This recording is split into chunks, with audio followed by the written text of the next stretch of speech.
सो जय हिंद एवरीवन। बच्चों आज हम स्टार्ट करेंगे आपका पॉलिटी, और पॉलिटी में स्टार्ट करेंगे आपका फंडामेंटल राइट्स, जो कि आपके पेपर के लिए बहुत इम्पॉर्टेंट है। ठीक है, तो स्टार्ट करते हैं हम क्या, fundamental rights. Fundamental rights,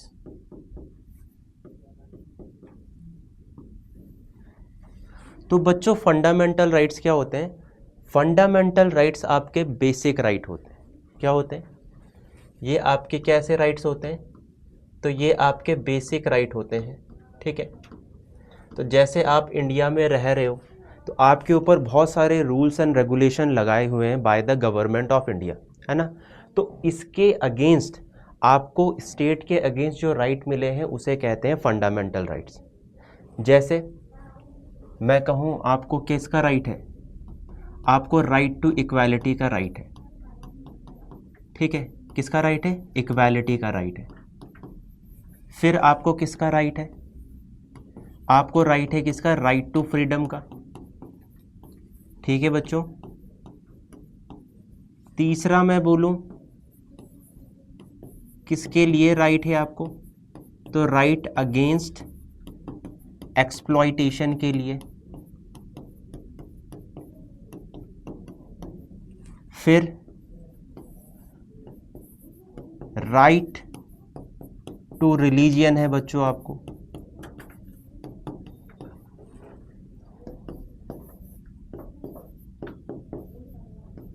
right to constitutional remedies के लिए राइट है। ठीक है, तो मतलब ये आपको मैं क्या लिखवाना चाह रहा हूं यहाँ पे, मैं आपको ये बताना चाह रहा हूं कि हमारे को कौन कौन से राइट है।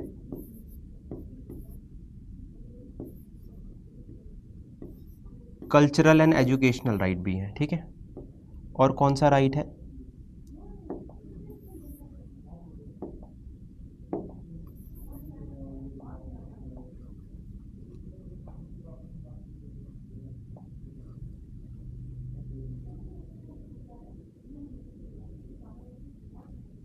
ठीक है, कौन सा है? कल्चरल एंड एजुकेशनल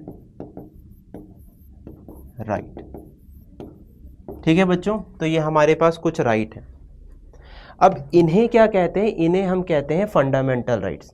कौन से राइट कहते हैं? तो इसे हम फंडामेंटल राइट कहते हैं। ये सारे के सारे कैसे राइट हैं?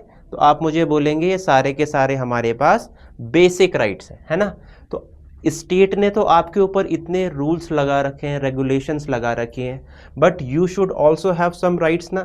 सो the constitution of India has provided us certain rights. ठीक है, जो कि मैंने मेंशन करे हैं, जैसे आपका राइट टू इक्वालिटी हो गया, फ्रीडम हो गया, एक्सप्लॉइटेशन के अगेंस्ट राइट हो गया, रिलीजियस के अगेंस्ट राइट हो गया, कॉन्स्टिट्यूशनल रेमेडीज में हमें क्या हो गया? राइट हो गया, एजुकेशनल राइट हो गए, कल्चरल राइट हो गए। अब क्वेश्चन आता है हमारे पास जो पेपरों में पूछता है कि ये हमने लिया कहाँ से? तो हमने बच्चों फंडामेंटल राइट्स लिए हैं यूएसए के कॉन्स्टिट्यूशन से। कहाँ से? तो यूएसए के कॉन्स्टिट्यूशन से लिए हैं। आप सभी ने सुना होगा ना कि हमारा जो कॉन्स्टिट्यूशन है वो बहुत बल्कि कॉन्स्टिट्यूशन है, हमारा जो कॉन्स्टिट्यूशन है वो बहुत बड़ा कॉन्स्टिट्यूशन है। तो उसका रीज़न ये है कि हमने ले रखा है अपने यहाँ पे चीज़ें बहुत सारी कंट्रीज़ से, मल्टीपल कंट्रीज़ से ले रखी हमने चीज़ें यहाँ पे, इसीलिए हमारा constitution one of the lengthiest constitution है, और हमारा क्या, हमारा बल्किएस्ट कॉन्स्टिट्यूशन है। वन ऑफ द रीज़न है कि हमने बहुत सारे सोर्सेस उठा रखे हैं अलग अलग कंट्री के कॉन्स्टिट्यूशन से। याद रखेंगे मेरी बात, ठीक है। तो ये हमारे कॉन्स्टिट्यूशन में कौन से पार्ट में आता है? तो ये पार्ट 3 में आता है। किस में आता है? पार्ट 3 में आता है। जैसे आपके चैप्टर में सारी, जैसे आपके चैप्टर रहता है, सेक्शन रहता है, डिवाइडेड रहते हैं ना, तो इसी रीज़न की वजह से हमें कोडिफाइड वे में चीज़ें मिले, तो कॉन्स्टिट्यूशन में भी इसे डिवाइड किया हुआ है। तो कौन से पार्ट में? थर्ड पार्ट में। तो थर्ड पार्ट आप खोलोगे तो आपको ये मिलेगा। आर्टिकल्स कौन कौन से हैं इसमें बच्चों? तो आर्टिकल्स आपके आते हैं 12 से लेके कहाँ तक? 36 तक, सॉरी 12 से लेके 35 तक आते हैं आपके क्या? Fundamental rights. Right to equality बच्चों आता है 14 से लेके 18 तक, ठीक है। राइट टू फ्रीडम आता है 19 से लेके 22 तक। एक्सप्लॉइटेशन आता है 23 और 24 में। रिलीजन आता है 25 से लेके 28 में। कॉन्स्टिट्यूशनल रेमेडीज आता है आर्टिकल 32 में। और आपका जो ये है क्या कल्चरल एंड एजुकेशनल राइट आता है बच्चों आर्टिकल किसमें 29 एंड 30 में, ठीक है, समझ पा रहे हो। तो ये इस आर्टिकल्स में आते हैं आपके फंडामेंटल राइट्स, है ना। आप सिटीजन हो इंडिया के तो आपको पता होना चाहिए हमारे फंडामेंटल राइट्स कौन कौन से हैं। आगे बढ़ते हैं, आगे हम बढ़ते हैं, ठीक है।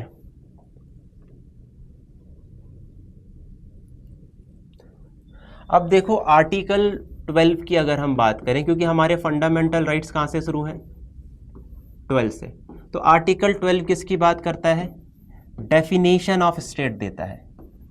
किसकी डेफिनेशन देता है, तो स्टेट की डेफिनेशन देता है कि स्टेट क्या है। स्टेट बच्चों वो है कि कोई भी ऑर्गेनाइजेशन या फिर कोई भी बॉडी वर्क कर रही है, कैसे, वर्किंग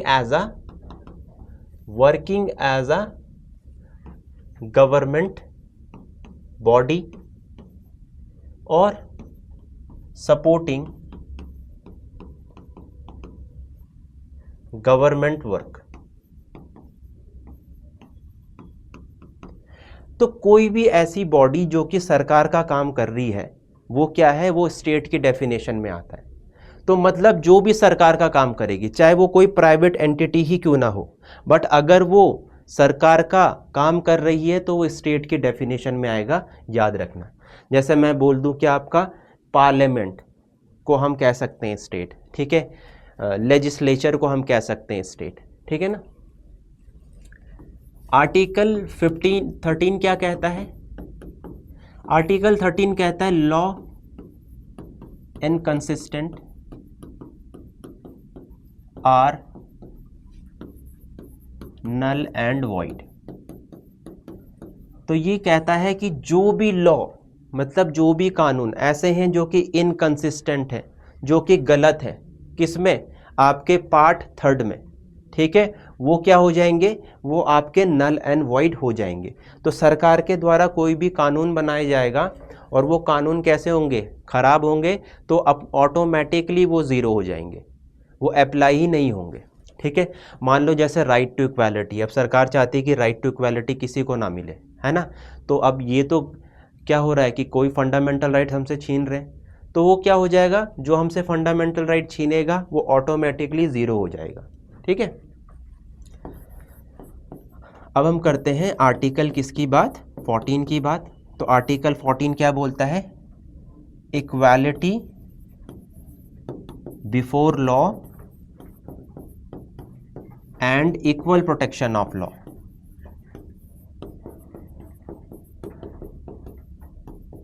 तो आपको पता है आपका जो राइट टू इक्वालिटी आता है, राइट टू इक्वालिटी वो कहाँ से कहाँ तक आता है, तो वो आता है 14 से लेके 18 तक, याद रखेंगे मेरी बात। तो उसी का हम आर्टिकल 14 कर रहे हैं जो कि राइट टू इक्वालिटी बोल रहा है। तो राइट टू इक्वालिटी क्या बोल रहा है, equality before law and equal protection of law, ठीक है। क्या बोलना चाह रहा है कि कानून के सामने सब बराबर है, इक्वालिटी बिफोर लॉ, और दूसरा क्या है, इक्वल प्रोटेक्शन ऑफ लॉ, है ना, सभी को बराबरी का अधिकार मिलेगा, वही आपका आर्टिकल 14 कह रहा है, ठीक है।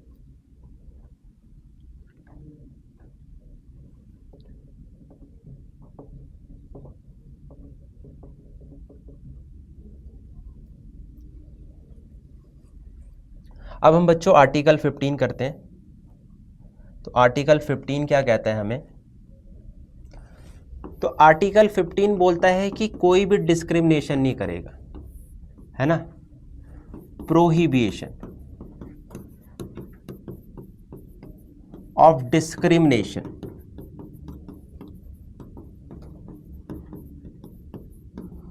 On the basis of caste, ठीक है, on the basis of caste, religion, race, gender and place of birth. तो मतलब कोई आपको ऐसा नहीं बोलेगा कि आपकी ये कास्ट है, आप दूर जाओ, आपका ये रिलीजन है, आप इस रेस से बिलोंग करते हो। रेस मतलब जैसे आप नॉर्थ ईस्ट में जाओगे तो वहाँ पे आपको अलग तरीके के लोग देखने को मिलेंगे, साउथ में जाओगे तो अलग देखने को मिलेंगे, क्योंकि उनकी रेस अलग है, जेंडर के बेस पे, प्लेस ऑफ बर्थ के बेस पे। तो इनके बेस में बच्चों कोई भी डिस्क्रिमिनेशन नहीं कर सकता। अगर कोई भी डिस्क्रिमिनेशन करता है तो उसके खिलाफ क्या होती है, कार्रवाई होती है, ठीक है। तो प्रोहिबिशन मतलब बिल्कुल नहीं करना है, प्रोहिबिशन का मतलब है बिल्कुल नहीं करना है। क्या? डिस्क्रिमिनेशन। किस बेसिस पे? कास्ट के बेस पे। किसी कास्ट से बिलोंग कर रहा है तो आप उसको चिढ़ाओगे नहीं, बुली नहीं करोगे। रिलीजियन के बेस पे, रेस के बेस पे, जेंडर मतलब मेल और फीमेल, और जहां वो पैदा हुआ है, ठीक है। तो इस बेसिस में आपने क्या नहीं करना है, उसके साथ डिस्क्रिमिनेशन नहीं करना है। आगे बढ़ते हैं।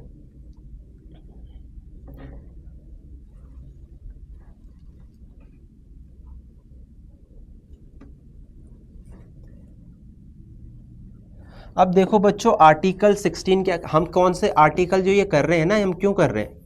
हम इसीलिए कर रहे हैं क्योंकि हम एम्प्लॉयमेंट के, हम कर रहे हैं किसके लिए? हम कर रहे हैं राइट टू इक्वालिटी के लिए, ठीक है, याद रखना है। तो अब 16 में क्या है? इक्वालिटी ऑफ अपॉर्चुनिटी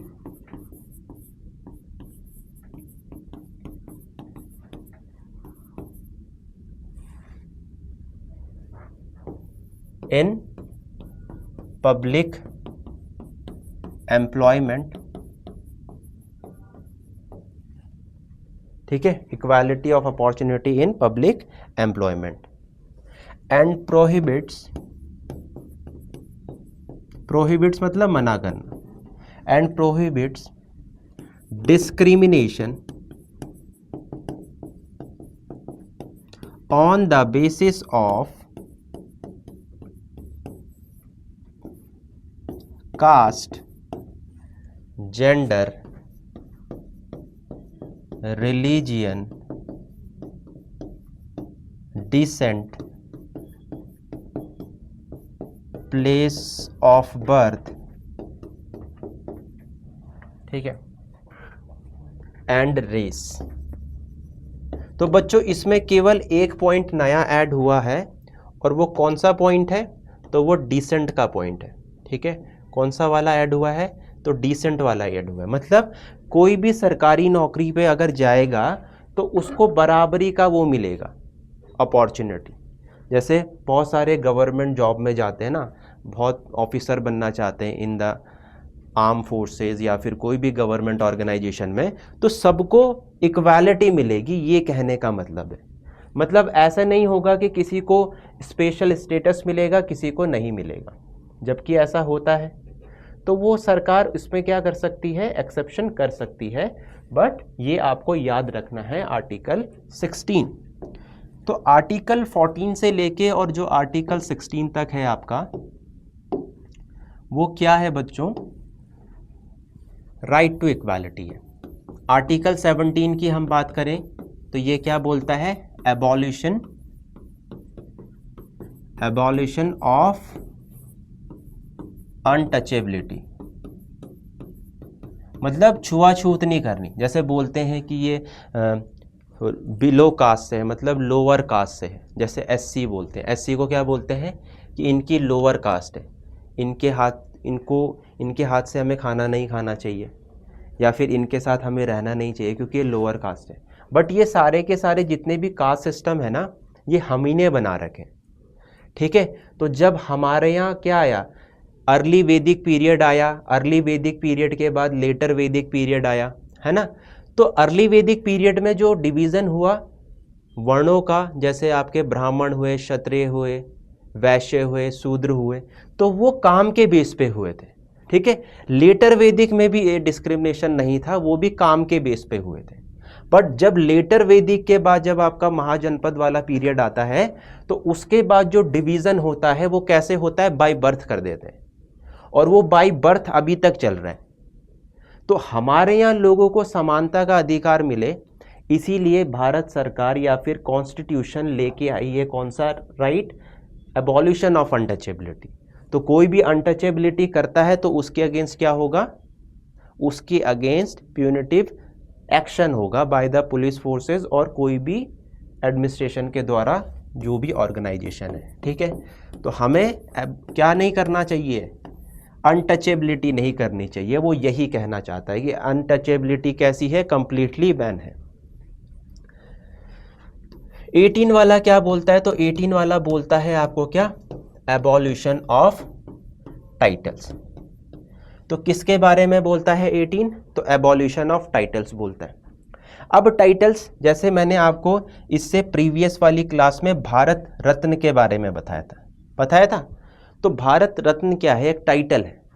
ठीक है, तो आपको वो टाइटल नहीं लगाना है पब्लिक प्लेसेस में। ठीक है, जो आपका भारत रत्न है ना, तो भारत रत्न को आपने नहीं लगाना है बच्चों, याद रखेंगे ये वाला पॉइंट। ठीक है, पर कौन कौन से टाइटल्स आप लगा सकते हो, जैसे आपको कोई मिलिट्री का टाइटल मिला है, क्या मिला है, मिलिट्री का टाइटल मिला है, जैसे मान लो कर्नल रैंक मिली है, मेजर मिला है, तो आप लगा सकते हो। जैसे आपको कोई एजुकेशनल टाइटल मिला है ना, एजुकेशनल टाइटल मतलब जैसे आप डॉक्टर लगाते हो अपने नाम के आगे, तो they both are valid, so they both are valid. But कोई और जो आपको अवार्ड मिला है, जैसे भारत रत्न हो गया, पद्म विभूषण हो गया, पद्मश्री हो गया, तो आपने ये अवार्ड नहीं लगाने हैं। ठीक है, आपने क्या करना है, ये अवार्ड नहीं लगाने। ठीक है, यही बोलता है। अब नेक्स्ट करते हैं हम क्या, राइट टू फ्रीडम। क्या करते हैं, अब हम करते हैं right to freedom.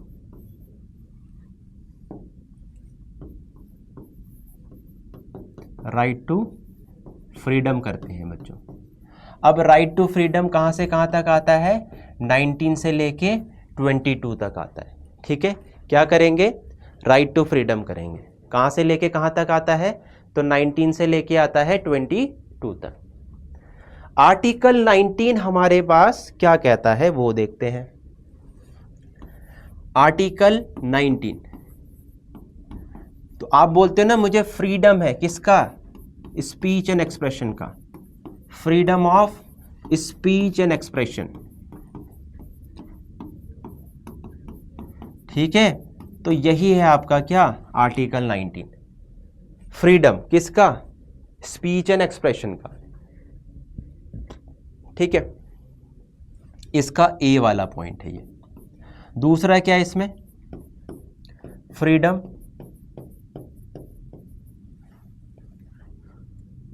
To assemble peacefully without arms. तो आप देखते हो ना कि सरकार के खिलाफ बहुत सारे जो विपक्ष की पार्टी रहती है या फिर जो विपक्ष के लोग रहते हैं या फिर जो सरकार के साथ अपने को एक समान नहीं मानते, वो प्रोटेस्ट करते हैं किसी भी बात पे, तो वो असेंबल हो सकते हैं पीसफुली, कोई बंदूक ना लेके। अगर वो बंदूक वगैरह लेंगे तो सीधा उनको जेल में डाल देंगे। तो आप प्रोटेस्ट कर सकते हो सरकार के खिलाफ। ठीक है, यही बोलना चाह रहा है ये, फ्रीली अपने को एक्सप्रेस कर सकते हो, फ्रीली बोल सकते हो कुछ भी सरकार के अगेंस्ट। ठीक है, freedom to form union, freedom to form union, union form कर सकते हो। यूनियन मतलब जैसे आपने बजरंग दल सुना होगा, आरएसएस सुना होगा, तो ये सारे के सारे क्या हैं, यूनियंस ही तो हैं, तो फॉर्म कर सकते हो। बट कोई भी मिलिट्री पर्सनल यूनियन फॉर्म नहीं कर सकता जब तक वो ऑन ड्यूटी है। ठीक है, freedom to travel in any part of India. तो आप इंडिया में कहीं भी घूम सकते हो, ठीक है। Next, freedom to settle in any part of India, तो कहीं भी आप सेटल हो सकते हो, ठीक है, कहीं भी सेटल हो सकते हो। Next, freedom to do any occupation in any part of India, तो ये सारी चीज़ें आप कर सकते हो। क्या क्या? कि कहीं भी घूम सकते हो, कहीं भी असेंबल हो सकते हो, ठीक है, कहीं भी ऑक्यूपेशन कर सकते हो, कहीं भी यूनियन फॉर्म कर सकते हो। तो ये सारी की सारी आपके फ्रीडम ऑफ एक्सप्रेशन में आती हैं या फिर फ्रीडम में आती हैं, जो आर्टिकल 19 में। तो आर्टिकल 19 में आपके 6 राइट्स आते हैं, ठीक है। कौन कौन से? स्पीच एंड एक्सप्रेशन का आता है, यूनियन फॉर्म करने का आता है, असेंबल करने का आता है, ट्रैवल कर सकते हो कहीं भी, सेटल डाउन कर सकते हो कहीं भी, और कोई भी ऑक्यूपेशन कर सकते हो, ठीक है। आगे बढ़ते हैं बच्चों। आर्टिकल 19 के बाद आता है आपका कौन सा आर्टिकल? तो ये आता है आपका आर्टिकल 20। आर्टिकल 20 किसके बारे में बात करता है? तो आर्टिकल 20 बच्चों बात करता है protection in respect of conviction for offence, ठीक है। तो क्या बोलता है 20? कि हमें पूरी प्रोटेक्शन है किसके अगेंस्ट? कन्विक्शन फॉर ऑफेंस के अगेंस्ट। मतलब जैसे मान लो किसी पुलिस वाले ने आपको पकड़ लिया और पुलिस वाला क्या बोलेगा कि बोल तूने क्राइम किया है, बोल, है ना, डंडे से मारेगा बहुत बुरा, उसके बाद आप बोल दोगे। तो जो ये बोल रहे हैं ना, तो इसके अगेंस्ट आपको राइट है। मतलब जैसे आपने बोल भी दिया ना अगर, तो वो रिकॉर्ड नहीं माना जाएगा जब तक आप किसी जुडिशियल मजिस्ट्रेट के आगे गवाही नहीं देते हो, क्योंकि वो तो बहुत पावरफुल है उस समय, वो तो कुछ भी बुलवा सकते हैं, आपको बुलवा सकते हैं ना। ऐसे भी बोल सकते हैं कि पहाड़ चलता है, तो आप बोलोगे हाँ सर पहाड़ तो चलता ही है, मैंने भी देखा चलते हुए, क्योंकि वो इतना ब्रूटली मारेंगे उसके बाद कि आपको बोलना ही पड़ेगा। तो इसी के लिए राइट है कि आप अपने खिलाफ गवाही ना दो, ये आर्टिकल 20 प्रोवाइड करता है। आर्टिकल 21 क्या है? तो आर्टिकल 21 है आपका क्या? Right to life and personal liberty. क्या है आपको? Right to life and personal liberty का अधिकार है आर्टिकल 21 में, ठीक है। इसमें क्या होता है?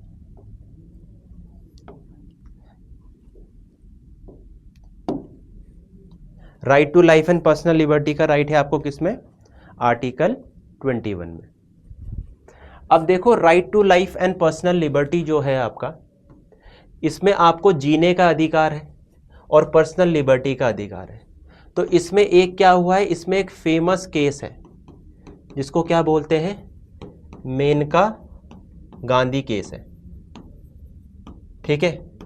और इसमें क्या वर्डिक्ट दिया सुप्रीम कोर्ट ने? बोला कि कोई भी anybody can get passport and government can't restrict them, ठीक है। तो ये फेमस केस है। फेमस केस है कौन सा? मेनका गांधी वाला, right to life and personal liberty से। तो जीने का अधिकार है, पर्सनल लिबर्टी का अधिकार है किसमें आपका? आर्टिकल 21 में, ठीक है। मेनका गांधी केस हुआ है इसमें, और उसमें बोला है कि राइट टू पासपोर्ट भी आपका राइट है, इसी में राइट टू क्लीन एयर भी है, इसी में right to have pure water, right to have internet access. तो ये वाला आपका बहुत सारे राइट्स आते हैं इसके अंदर। तो जीने के लिए जो जो चीज़ें चाहिए ना, वो आर्टिकल 21 आता है। आर्टिकल 21 क्या बोलता है? Right to life and personal liberty. और इसमें एक केस है मेनका गांधी केस, जिसमें बोला मेनका गांधी ने कि मेरे को पासपोर्ट चाहिए, गवर्नमेंट मेरे को पासपोर्ट नहीं दे रही है, ठीक है। तो अब इसमें सरकार ने आपका कर रहे थे आर्टिकल 21A, ठीक है। तो आर्टिकल 21A बहुत इंपॉर्टेंट है। आर्टिकल 21A क्या बोलता है बच्चों? तो ये बोलता है राइट टू एजुकेशन, ठीक है।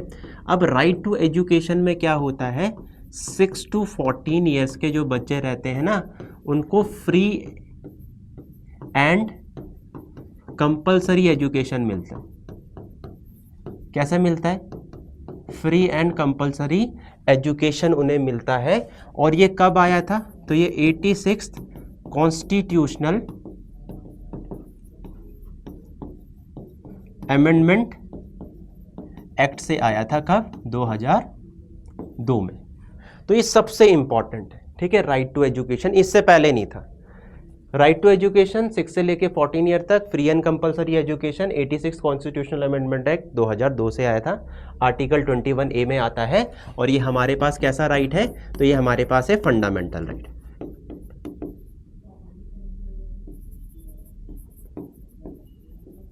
ठीक है, याद रखेंगे इसे।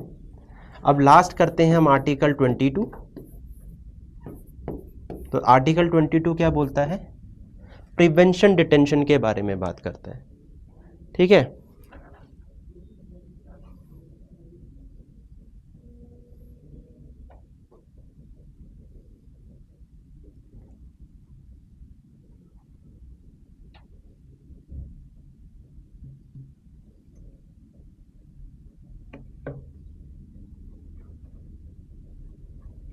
तो क्या है?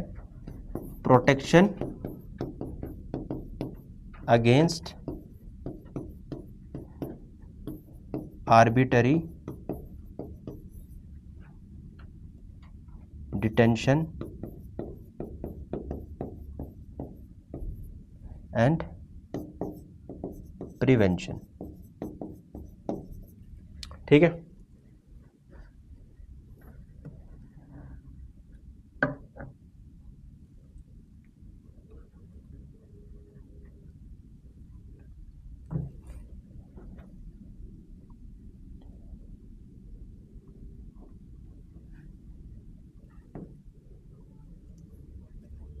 ठीक है बच्चों, तो आज हम यहीं तक करेंगे, बाकी कल करेंगे।